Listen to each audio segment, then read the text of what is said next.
Alors il était rapide, effectivement. Le maire venait déjà de passer 15 jours un peu difficiles. On n'en a pas rajouté.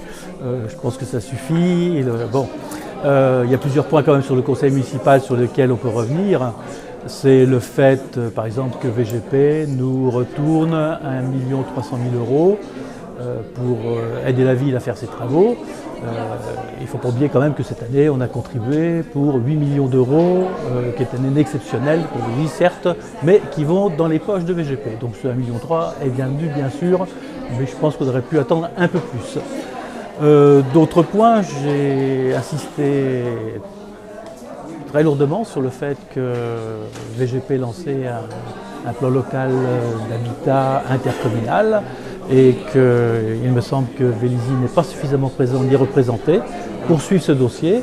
Et la crainte, c'est que Vélizy-Villacoublay devienne la banlieue entre guillemets sociale de Versailles. Donc pour moi, c'est un point qui mérite une attention particulière. Et je suis convaincu que le maire devrait y regarder de beaucoup plus près et s'intéresser vraiment profondément à ce domaine.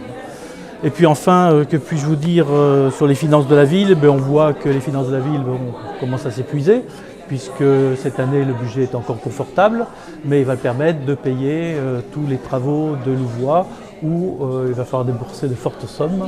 Je rappelle que ce projet coûte quand même 60 millions rien que pour Louvois, sans parler des écoles maternelles et primaires à construire, etc. Donc voilà, c'était un conseil municipal calme, je le reconnais, et ce qui me permet de vous souhaiter de bonnes vacances ainsi qu'à tous les Véliziennes et tous les Véliziens. Alors aujourd'hui on a voté sur le budget. On voit qu'il y a une augmentation de 115 000 € de la dotation CRU, ce qui porte à la dotation CRU à près d'un quart du budget des associations. Donc c'est une vision qui n'est pas celle de notre groupe, donc on a voté contre tous les points qui concernaient le budget. Ensuite on a vu que le nombre d'aides proposées par le CCAS avait augmenté pour compenser celles qui étaient annulées par le conseil départemental, ce qui en soit une bonne chose. Par contre, on voit aussi qu'il y a le budget global du CCAS qui a diminué.